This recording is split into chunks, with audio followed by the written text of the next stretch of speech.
الادین اور 40 دیو۔ بہت عرصے پہلے کی بات ہے، ملک الکمونیا میں ایک غریب اور یتیم لڑکا الادین اپنی ماں کے ساتھ رہتا تھا۔ اس کے پاس ایک کتا تھا جس کا نام جیک تھا۔ الادین کی ماں دن بھر لوگوں کے گھر پہ کام کیا کرتی تھی، ان کا گزر بسر بڑی مشکل سے ہوتا تھا۔ ایک بار الادین کی ماں سخت بیمار ہو گئی، نوبت فاقوں تک پہنچ گئی، گھر کے سارے برتن ایک ایک کر کے بک گئے۔ اب گھر میں صرف ایک گائے اور ایک بکرا بچا تھا۔ ماں نے الادین سے کہا، گائے اور بکرے کو بیچ کر روٹی لے آؤ، باقی پیسے سنبھال کر لے آنا۔ الادین منڈی پہنچ گیا، اس کے ساتھ اس کا کتا جیک، گائے اور بکرا تھا۔ منڈی میں ایک بصورت بوڑھا اس سے کہنے لگا، میرے پاس جادو کے بیج ہے اور ایک جادوئی قالین ہے جو رباب کے بجنے پر اڑتا ہے، مگر رباب تمہیں خود خریدنا پڑے گا۔ اگر تمہیں یہ چیزیں چاہیے تو مجھے اپنی گائے دے دو۔ الادین نے اپنی گائے دے کر اس سے بیج اور قالین لے لیے۔ تھوڑی دیر کے بعد ایک اور بوڑھا آیا اور اس نے الادین سے کہا، میں بوڑھا ہو گیا ہوں اور میرے پیسے بھی ختم ہو گئے ہیں، میرے پاس سونے کا ایک چراغ ہے، اگر تم مجھے اپنا بکرا دے دو تو میں تمہیں یہ چراغ دے دوں گا، یہ تمہارے بہت کام آئے گا۔ الادین نے سوچا یہ سودا بھی برا نہیں۔ اس نے اپنا بکرا دے کر سونے کا چراغ لے لیا اور اپنے گھر کی طرف روانہ ہو گیا۔ وہ گھر پہنچا تو اس کی ماں نے سر پیٹ لیا۔ اس نے چراغ اور قالین کونے میں پھینک دیے اور بیج اپنے باغیچے میں، پھر دونوں بھوکے ہی سو گئے۔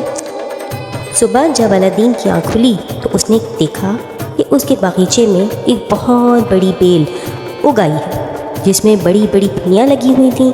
یہ پھلیاں آسمان تک جا رہی تھیں۔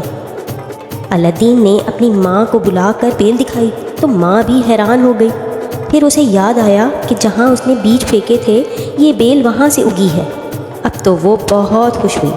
اس نے جیک اور الادین سے کہا، اوپر جاؤ، پھلیاں توڑ کے لاؤ۔ الادین اوپر چڑھا اور اس نے پھلیاں توڑ توڑ کے نیچے پھینکنا شروع کر دی۔ اب وہ کافی اوپر تک آ گیا۔ اس نے سوچا کہ دیکھو آخر یہ بیل کہاں تک جا رہی ہے۔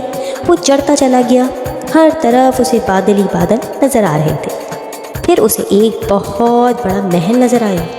وہ سیدھا اس کے دروازے پہ پہنچا اور دروازہ کھٹکھٹایا۔ ایک دیو ذات عورت دروازے پر آتی ہے اور دروازہ کھولا اور الادین سے پوچھا، اے لڑکے، تم یہاں کیسے آ گئے؟ کیا تمہیں پتہ نہیں یہ جگہ خطرناک ہے؟ یہاں 40 چور رہتے ہیں جو دیو ہیں۔ الادین ڈرتے ڈرتے بولا، میں بہت دور سے آیا ہوں، مجھے بھوک لگی ہے، کچھ کھانے کو دے دیں۔ دیوزاد عورت جس کا نام مونیکا تھا اسے اندر لی گئی اور کھانا لا کے اس سے آگے رکھ دیا۔ ابھی وہ کھانا کھا ہی رہا تھا کہ دھم دھم کی آوازیں آنے لگیں۔ مونیکا گھبرا گئی کہ الادین کے پاس آئی اور بولی، جلدی سے کہیں چھپ جاؤ، دیو آ رہے ہیں، وہ تمہیں کھا جائیں گے۔